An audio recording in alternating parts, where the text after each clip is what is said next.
నమస్కారం అండి. నేను మీ డాక్టర్ రమా అఖిలేష్ పీడియాట్రిషియన్.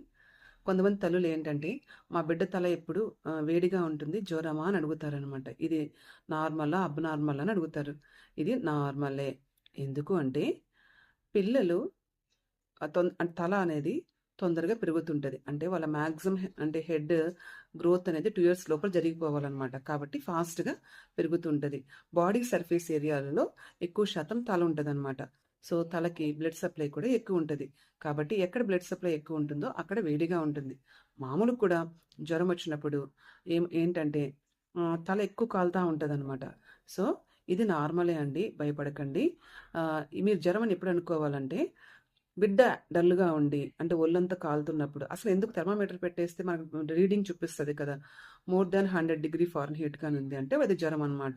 జస్ట్ పిల్లలు యాక్టివ్‌గా ఉండి, తల వేడిగా ఉండి పట్టించుకోవద్దండి. అది నార్మలే. మీరేం ఆలోచించాల్సిన అవసరం లేదు.